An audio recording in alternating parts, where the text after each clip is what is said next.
మీ business ఏదైనా మీ ఊర్లో promotion చేయాలంటే అది సుమన్ టీవీతోనే సాధ్యం. ఇప్పుడే సంప్రదించండి.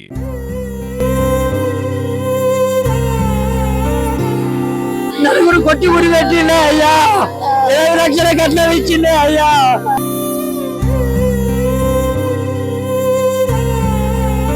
మీ అక్కురు పెట్టుకుంది హాస్పిటల్ తీసుకుపోతాను రారి అని అంటే తీసుకోర్రి నేను వస్తాను, మా డాడీని తీసుకొని వస్తా అని చెప్పి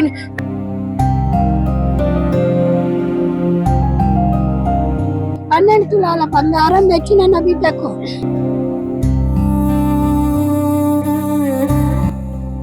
దేవకపల్లిలో నిన్న దారుణం జరిగింది. అశ్విని అనే ఒక వివాహితను వాళ్ళ భర్త కొట్టి చంపి ఉరిపెట్టాడని వాళ్ళ తల్లిదండ్రులు వాళ్ళు బంధువులంతా ఇక్కడ ఆందోళన చేస్తున్న పరిస్థితి. అసలు ఏం జరిగింది, ఆ అమ్మాయికి ఎన్ని రోజులు అయితే మ్యారేజ్ జరిగి ఆ తదనంతర పరిస్థితులు ఏంటి, వాళ్ళ తండ్రి అశ్విని తండ్రి మనతో ఉన్నారు, వారిని అడిగి తెలుసుకుందాం. ఏమైందండి మీకు? 2020 మార్చి 18వ తారీఖు నాడు నా బిడ్డ పెళ్లి వివాహం చేశాను. వివాహ సందర్భంలో నేను 8 లక్షల రూపాయల కట్నం ఇచ్చిన, 13 తులాల బంగారం పెట్టిన, తులం చైన్ వేసిన, హోండా చైన్ బండి పెట్టిన. పెళ్లి అయిన తర్వాత ఇంటి ముంగట నేను రేకుల సెట్ వేసి నా అల్లునికి నా బిడ్డకు షాప్ పరపతి నడిపించడానికి ప్రయత్నించిన. గ్రామ పంచాయతీలో పర్మిషన్ తీసుకొని షాపు నడిపియంగా నా అయ్యపురాలు గొడవ దిగి షాపును మూసివేసిన తర్వాత ఇక్కడ సర్పంచ్ సమక్షంలో పంచాయతీ జరిపించినాం 2 సార్లు. సర్పంచ్ సమావేశంలో పంచాయతీ దిగకపోతే బెజ్జంకి పోలీస్ స్టేషన్ లో పంచాయతీ జరిపించినాం. 4 సమక్షంలో పంచాయతీ దిగినాక షాపును అయ్యపురాలకు అల్లుతోటి పేపర్ రాసి షాపు వాళ్ళకి అప్పగించడం జరిగింది. తదనంతరం ఇల్లు రిజిస్ట్రేషన్ 2 గుంటల జాగా ఇచ్చిన తర్వాత ఇక్కించలేని వీళ్ళను కదిలించి అప్పుడు నా బిడ్డకు కడుపులో బాబ జన్మించిండు. నా మనమడు 2021 మార్చి 18వ తారీఖు జన్మించిన తర్వాత అప్పుడు బాగోగులు వాళ్ళను 3 సంవత్సరాల దాకా మంచి చెడ్డలు నేనే చూసుకున్నా. అప్పటి నుండి కరీంనగర్లకు వీళ్ళని ఇక్కడ తరలించి అక్కడ జీవనోపాధి కోసానికి మొత్తం బత్తెంతో సహా సర్వ విధాలుగా అల్లము, ఎల్లిగడ్డ, ఉల్లిగడ్డ, మంచి నూనె, కారపొడి, బియ్యం కూడా అక్కడ పెట్టి లెంటుకుంచి ఆటో కొనిచ్చాను నా అల్లునికి. కొనిచ్చిన తర్వాత నా అల్లుడు ఆటో బియ్యం గట్టగా నానా రకాలు నా బిడ్డను బాధ పెట్టుకుంటా హింసించుకుంటా సెల్లుల ప్యాకాట ఆడును మొదలు పెట్టి నా బిడ్డ మీద 3 తులాల గోల్డ్ కూడా అమ్మి కూడా నా బిడ్డను నానా రకాల హింసించిండు. హింసించినాక నేను తీసుకొచ్చిన ఇంటిలో చదువుకున్న తర్వాత నా అల్లుడు రాకపోతే నేను చస్తా, నేను బతుకా, నేను ఉరి పెట్టుకుంటా, నేను మందం సత్తా అంటే నా బిడ్డను బుధవారం నాడు సాయంత్రం నా బాయికాడి పోయిన తర్వాత నా బిడ్డ వచ్చిన తర్వాత బుధవారం నాడు బిడ్డ వచ్చింది. సాయంత్రం 6 గంటలకు బేస్తారం లేదు, శుక్రవారం లేదు, శనివారం నాడు రాత్రి 9 గంటలకు నా బిడ్డను ఫోన్ చేసి అడిగితే బాబు ఏం చెప్తాను అంటే నేను బాబు శనివారం ఒక్కపోతున్నా, నా బిడ్డను ఒక్కపోతుంటే మరి ఏం చేసుకున్నావు అంటే నేను చపాతి చేసుకుంటానా, పిల్లలు ఏం తినిపిస్తానంటే కొడుకుంటే ఆమ్లెట్ వేసి తినిపిస్తా బాబు అన్నది. శ్రీకాంత్కి నేను ఫోన్ చేసి మాట్లాడుతా అంటే శ్రీకాంత్ నాకు 2 రోజుల గొడవలు జరిగి శ్రీకాంత్ మాట బంద్ చేసిండు అన్న తర్వాత నేను ఫోన్ కాల్ చేసి బిడ్డ ఇప్పుడు రమ్మంటావా, రేపు పొద్దుగాల రమ్మంటే నా బిడ్డ రేపు పొద్దున బాబు నేను ఫోన్ చేస్తా అన్నది. పొద్దున నేను లేచి 9 గంటలకు బాయికాడి సమయంలో పోయినాక నా అల్లుడు అనేటోడు నా చిన్న బిడ్డకు ఫోన్ చేసి అనిత అన్ని అక్క ఉరి వేసుకొని చనిపోయింది అని చెప్పుడుతోటే నా బిడ్డ నాకు విన్నమించినాక నేను ఫోన్ చేసిన అల్లుని అడిగితే ఉరి వేసుకున్నది చనిపోయింది అన్నాక నేను నా అల్లునికి ఫోన్ చేస్తే కొస శ్వాస ఉన్నది.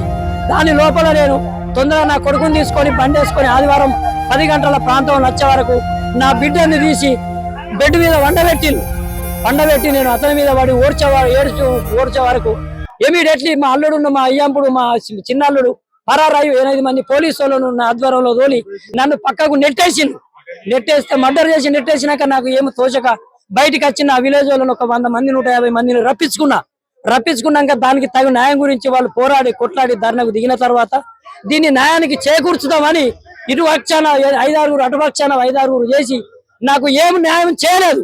నేను 6 లక్షల రూపాయలు పెట్టి ఇల్లు కట్టించిన, 4 లక్షల రూపాయలు కట్నం ఇచ్చిన. ఇలాంటి రోజున నన్నే ఇల్లు రిజిస్టర్ చేసుకోవడానికి నన్ను 1 లక్ష రూపాయలకు ఇరుపక్షాన నన్ను న్యాయం చేయక నన్ను నట్టరుగున ముంచిల్లు. ఇవాళ మళ్ళీ నా బ్లడ్ బాడీ నేను సొంత గ్రామం తీసుకుపోదంటే సర్పంచ్ పోలీస్ డిపార్ట్మెంట్ వాళ్ళు ఇక్కడనే అంత్యక్రియలు చేస్తే రేపు నీకు మనవడు ఉన్నాడు, నీకు ముందు జరగబోయేదానికి మేము సహకరిస్తామని హామీ ఇస్తే ఇప్పుడు అంత్యక్రియలు చేయడానికి సిద్ధంగా ఉన్నాము. నాకు ఆ మోర్చపోయి నేను ఇదివరకు కూడా న్యాయంగా కోలుకుంటలేను. దయచేసి మీరు అందరు నాకు న్యాయం చేకూర్చాలని మనం చేసుకుంటున్నాను. అశ్విని తల్లి గారు స్వరూపం మనతో ఉన్నారు, వారిని అడిగి తెలుసుకుందాం. అసలు ఏం జరిగింది, వాళ్ళ బిడ్డకి పరిస్థితి రావడానికి కారణం ఏంటి అడిగి తెలుసుకుందాం. రిటర్న్ మంచిగా 8 లక్షలు ఇచ్చిన మళ్ళీ తర్వాత రూమ్ కట్టించిన, దుకాణం పెట్టించిన. ఆ దుకాణం గుంజుకున్నారు.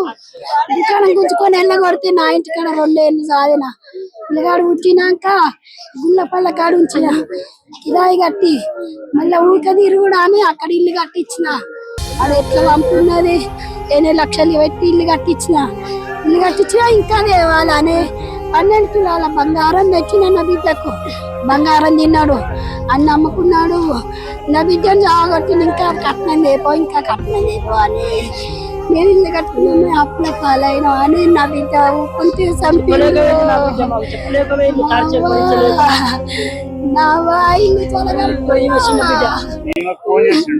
ఈమెకే ఫోన్ చేసిండు నాకు ఫోన్ చేసి మీ అక్కూరు పెట్టుకుంది హాస్పిటల్ తీసుకోవద్దని రారి అని అంటే తీసుకోవర్రి నేను వస్తాను మా డాడీని తీసుకొని వస్తా అని చెప్పి వచ్చేసరికి చంపేసి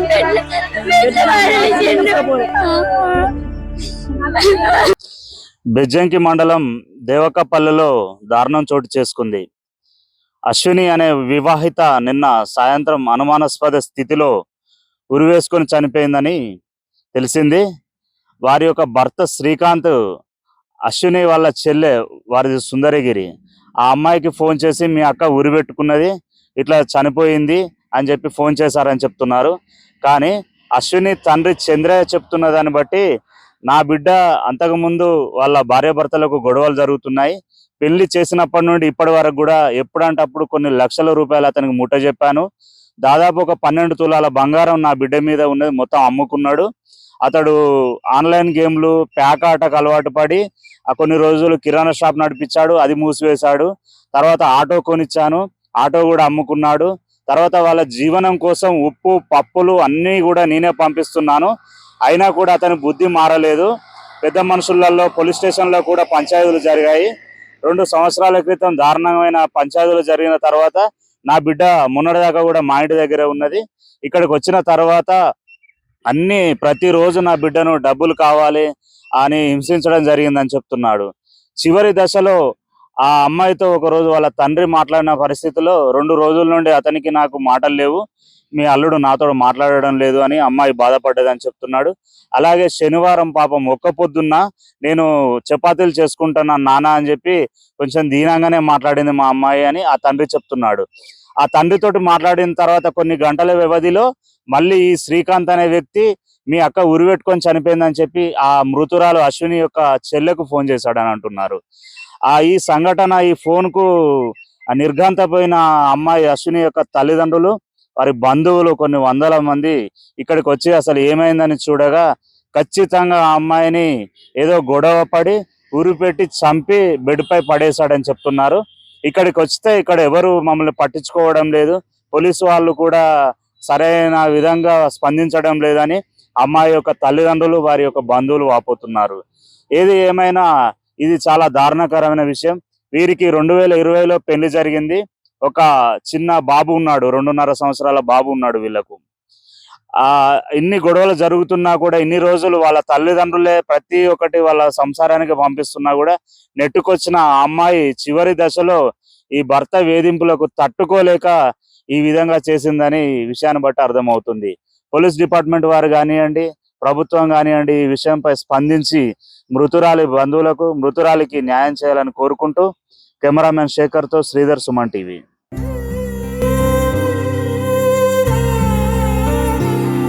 నలుగురు కొట్టి ఉరి పెట్టిండే అయ్యా, 7 లక్షల కట్నం ఇచ్చిండే అయ్యా.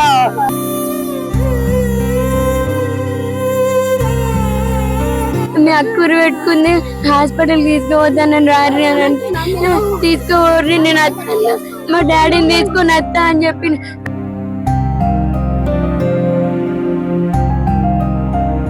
12 తులాల బంగారం తెచ్చిన నా బిడ్డకు.